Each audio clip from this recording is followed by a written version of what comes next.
जय हिंद दोस्तों। आशा करता हूँ आप सभी लोग अच्छे होंगे। मैं CTET math paper first previous year paper लेकर आया हूँ।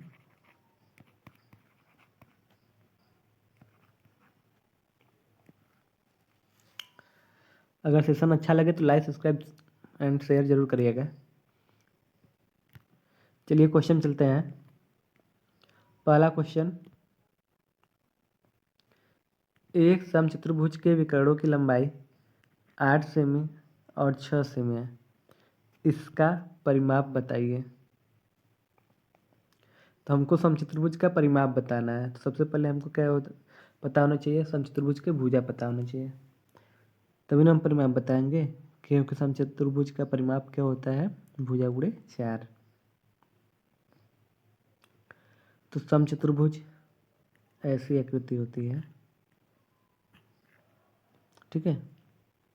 इसी का हमको क्या बताना है, परिमाप बताना है। सबसे पहले हम क्या करेंगे, इसका साइड ज्ञात करेंगे। साइड क्या होता है, तो साइड ज्ञात करने के लिए मतलब भुजा ज्ञात करने के लिए इसका फार्मूला होता है 1/2 अंडर रूट विकर्ण, एक विकर्ण दो विकर्ण, ये विकर्ण होता है, ठीक है। तो d1 का स्क्वायर प्लस d2 का स्क्वायर 1/2 अंडर रूट। अब d1 कितना है, 8 है। ये क्या है, d1 मान लीजिए। ये d1 है, ये क्या है, d2 है। तो d1 का कितना है, 8। 8 का स्क्वायर कितना हो जाएगा, 64, और 6 का स्क्वायर 36। अब 1/2 अंडर रूट 100 बाहर निकालेंगे तो 1/2 गुणे 10 कटकर बराबर आया कितना, 5। मतलब ए बराबर कितना आ गया, 5। अब हमको परिमाप ज्ञात करना है, तो परिमाप बराबर क्या होता है,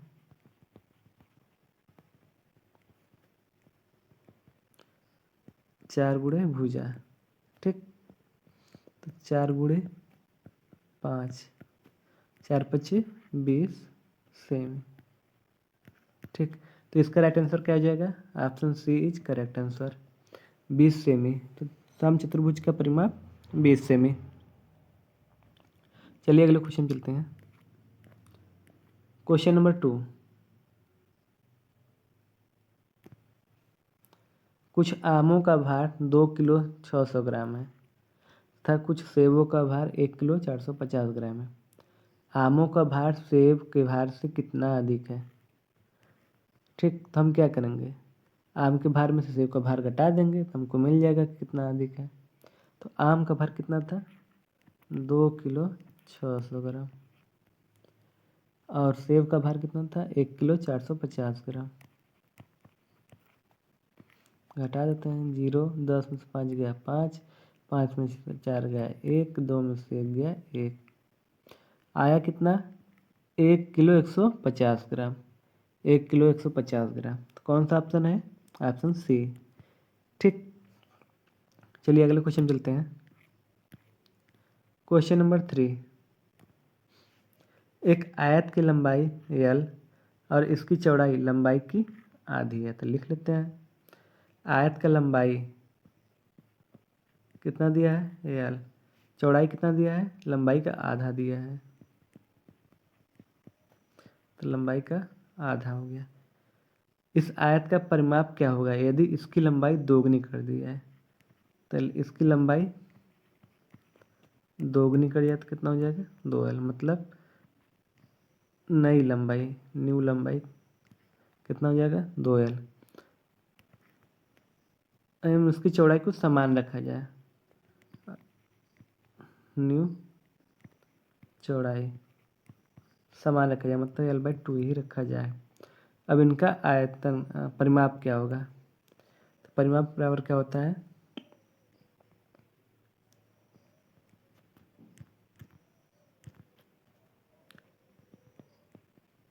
परिमाप बराबर 2 कोष्ठक में लंबाई धन चौड़ाई, 2 कोष्ठक में लंबाई कितना है 2l, चौड़ाई कितना है l/2। ठीक, तो 2 अब करेंगे तो 2 दूना 4, 4 1 5, 5l/2, 2 से 2 खत्म, बचा कितना 5l। ठीक, तो आयत का परिमाप कितना हो गया 5l, तो इसका राइट आंसर क्या हो जाएगा 5 का 3 का c 5l। ठीक है, तो समझ में आ गया होगा, बहुत सिंपल है सब। जो भी बीए के स्टूडेंट वो मैथ्स एकदम ना गड़बड़ाए, मैथ बहुत आसान आता है, खासकर गर्ल्स। चलिए अगले क्वेश्चन चलते हैं। क्वेश्चन नंबर 4, हिंदू अरबी संख्यान पद्धति में 4 अंक वाली कितनी संख्या है। जब इस टाइप का क्वेश्चन पूछे तो आपको क्या लगाना है, समांतर श्रेणी का एक फार्मूला होता है उसको लगा देना है। कौन सा, ठीक है, an बराबर a plus an minus 1 into D. ठीक, अब देखिए हम कैसे लगा रहे हैं इसको। अब यहाँ 4 अंक का पूछा है तो 4 अंक की सबसे छोटी संख्या क्या होती है 100, अरे 1000। ठीक, इसके बाद 1001, ऐसे ही करते हुए सबसे बड़ी संख्या क्या होती है 9999। मतलब 1000 से चालू होता है 9999 तक 4 अंक की संख्या रहती है। ठीक है, तो इसमें जो पहला होता है, पहला पद वो क्या होता है ए होता है। ठीक, और अंतिम पद क्या होता है ए एन होता है। तो हमको ए मिल गया, ए एन मिल गया। डी कैसे मिलेगा, दूसरा और पहले का अंतर कितना होता है वही डी होता है। तो इसका अंतर कितना है 1 है, दूसरे और पहले का। ए क्या मिल गया हमको, डी मिल गया। बस इसी फार्मूले में हम रख देंगे। तो हमको यहाँ पे एन निकालना है, ए पूछा ना कितनी संख्या है, कितनी संख्या है मतलब संख्या, तो हम रख दे रहे हैं फार्मूले में 999, ए एन की जगह पर रख दिया 9999। ए कितना है 1000 plus N minus 1 into D कितना है 1, तो 1 हो गया। ठीक है, इसी प्रकार हम इसका गुणा करेंगे तो क्या आएगा एन माइनस 1। अब 1000 में से 1 घटा दिए तो बचेगा 999, 999 प्लस एन। ठीक, इरेज करते हैं।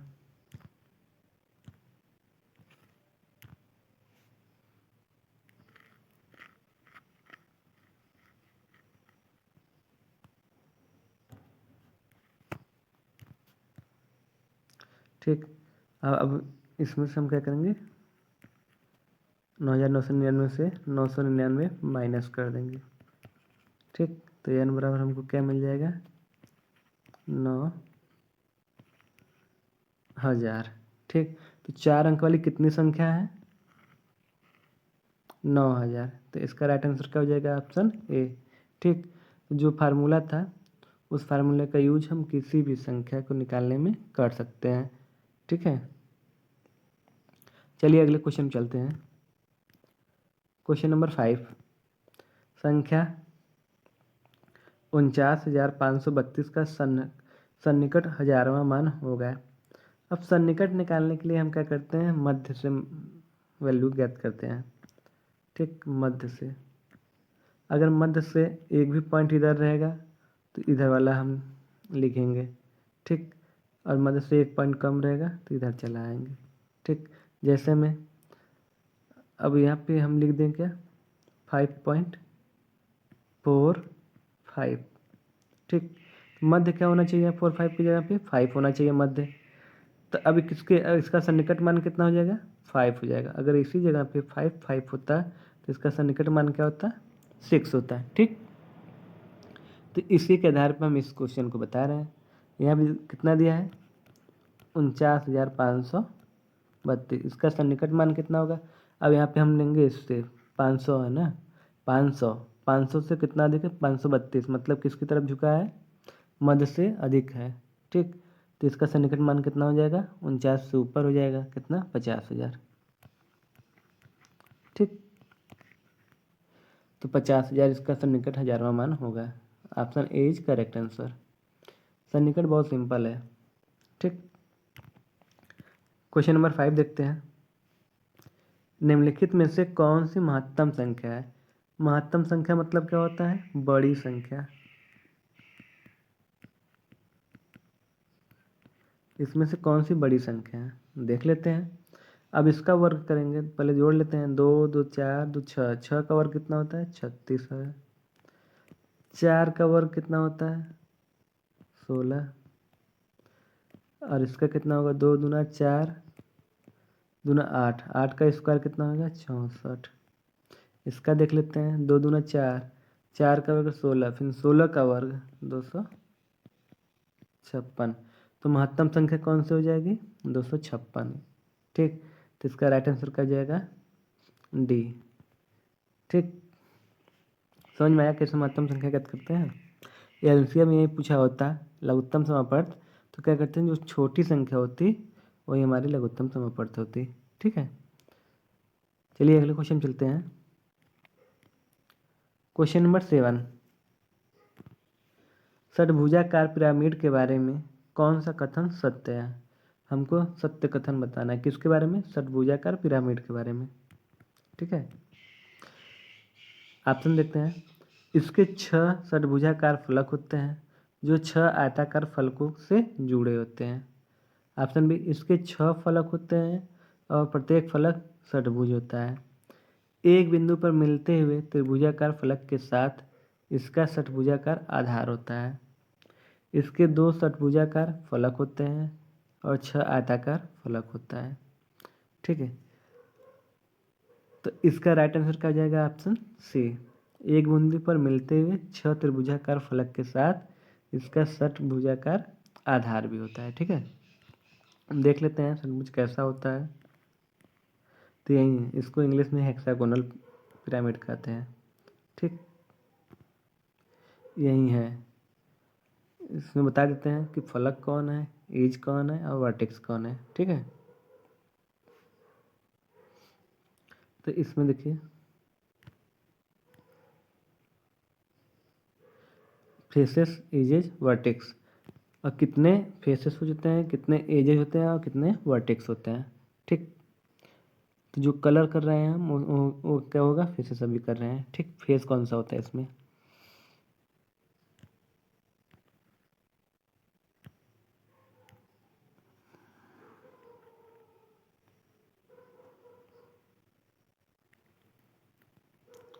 जो ये कलर कर रहे हैं यही क्या होता है, फेस होता है इसका।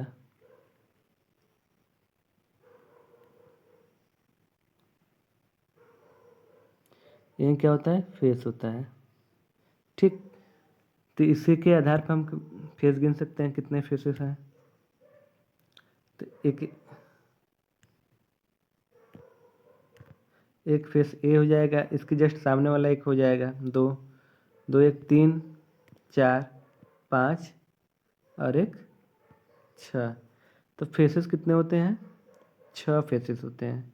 ठीक, एजेस कितने होते हैं, जो ए लाइन आ रहा है ना, ए लाइन को ये एजेस कहते हैं। जैसे यहाँ पे ए वाला लाइन ऐसे आया है, फिर ऐसे, फिर ऐसे, ठीक, फिर ऐसे, तो ये क्या होता है, एजेस होता है। तो गिन लेते हैं, 1 2 3 4 5 6 7 8 9 10, ठीक, 11 और 12, कुल एजेस कितने होते हैं, 12 होते हैं।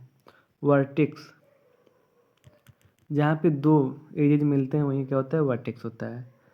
यहाँ पे, यहाँ पे, यहाँ पे, यहाँ पे, यहाँ पे, यहाँ पे, कितने में, 1 2 3 4 5 6, और एक ऊपर मिल रहा है। ठीक है, ऊपर 7, तो वर्टेक्स कितने होते हैं, 7 होते हैं। ठीक, देख लीजिए। फेस कितने होते हैं, 6, एज कितने होते हैं, 12। अब क्लियर दिख रहा है, 1 2 3 4 5 6 7 8 9 10, 11, 12। तो एजेज कितने हो गए? 12। वर्टेक्स कौन? ये जो यहाँ पे मिलते हैं वही क्या होता है? वर्टेक्स होता है। फेस, फेस जो सामने से दिख रहा है इसका पट्टी नुमा स्पर्श होता है, ये फेस होता है। ठीक, तो अब पिरामिड में क्या होगा? कन्फ्यूजन नहीं होना चाहिए कि कितने फेसेस होते हैं, कितने एज होते हैं, कितने वर्टेक्स होते हैं। ठीक, चलिए अगले क्वेश्चन चलते हैं। Question number 8। 4,07,928 को पढ़ा जाएगा। 4,07,928 को पढ़ा जाएगा। क्या पढ़ा जाएगा? जो पढ़ रहे हैं अभी 4,07,928, तो इसका राइट आंसर क्या हो जाएगा? ऑप्शन ए ही पहला ही मिल गया। ठीक, कैसे पढ़ते हैं? पहले इकाई, दहाई, सैकड़ा, हजार, 10,000, लाख। तो क्या हो गया? 4,00,000। अब यहाँ पे जीरो है तो जीरो को तो हम नहीं बोल सकते हैं ना कि 10,000 और 0,000। 4,07,928, 4,07,928 का राइट आंसर हो जाएगा। चलिए अगले क्वेश्चन चलते हैं। Question number 9। गणित करने की युक्ति के रूप में सवाल हल करना में शामिल है। गणित करने के युक्ति के रूप में सवाल हल करना शामिल है। ये किसका है? मैथ पेडागोजी का क्वेश्चन है। ठीक, ये मैथ पेडागोजी का क्वेश्चन है, बहुत सिंपल है। ऑप्शन देख लेते हैं। ऑप्शन ए अनुमान लगाना। कहने का सेंस है कि मतलब कि अगर कोई वस्तु कोई मैथ में टॉपिक है, जैसे मान लीजिए जोड़ घटाना है, तो हम क्या अनुमान लगा कर करेंगे? नहीं। व्यापक, हल पर पहुँचने के लिए संकेतों का प्रयोग, क्रियाकलाप आधारित विधि। तो सवाल हल करने का सबसे उपयुक्त कौन सी मेथड हो जाएगा? ऑप्शन डी, क्रियाकलाप आधारित मेथड। ठीक है, क्रियाकलाप आधारित विधि, एनालिटिकल मेथड। तो क्रियाकलाप आधारित मेथड से क्या करते हैं? सवाल को हम हल करते हैं। ठीक, चलिए अगले क्वेश्चन चलते हैं। क्वेश्चन नंबर 10, आज का लास्ट क्वेश्चन है। 3 माइनस √5 प्लस √5 एक कैसी संख्या है? हमको बताना है किस प्रकार की संख्या है। ऑप्शन ए परिमेय संख्या, ऑप्शन बी अपरिमेय संख्या, ऑप्शन सी पूर्ण संख्या, ऑप्शन डी ए और सी। ठीक, तो 3 माइनस √5 प्लस √5। ठीक, ये किस प्रकार की संख्या हो जाएगी? परिमेय संख्या हो जाएगी। कैसे? अब यहाँ पे माइनस √5 है, यहाँ प्लस √5, ये क्या हो जाएगा? कट जाएंगे, तो बचेगा क्या? 3। 3 क्या होता है? परिमेय संख्या भी होता है और पूर्ण संख्या भी हो। ठीक है, तो इसलिए इसका राइट आंसर क्या हो जाएगा? Option D. अब कहीं कहीं आपको क्वेश्चन में पूछेगा कि 3 माइनस √5 कैसी संख्या है? परिमेय है कि अपरिमेय है कि पूर्ण संख्या है कि इनमें से कोई नहीं है। ठीक, तो 3 माइनस √5 ये क्या हो जाएगा? अपरिमेय हो जाएगा, क्योंकि इसमें जो √5 है वो नहीं खत्म होगा, इसलिए इसे क्या कहेंगे? अपरिमेय संख्या।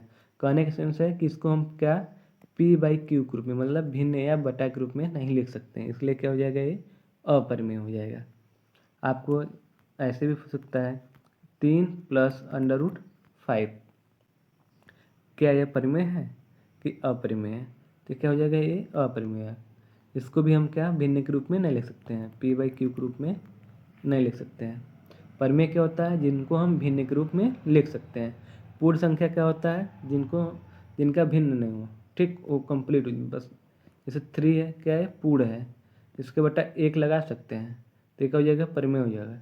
ठीक है, p/q में, लेकिन पूर्ण संख्या क्या होता है? कंप्लीट होता है हो। ठीक, तो पूर्ण संख्या कहाँ से प्रारंभ होता है? 0 से लेकर 0 प्लस नेचुरल नंबर। ठीक, तो आशा करता हूँ आपको ये समझ में आ गया कि परिमेय संख्या क्या होती है, अपरिमेय संख्या क्या होती है और पूर्ण संख्या क्या होती है। ठीक, अगर सेशन अच्छा लगे तो लाइक और सब्सक्राइब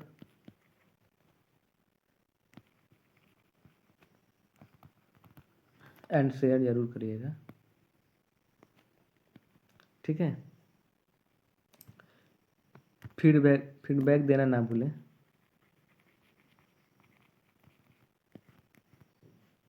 थैंक यू।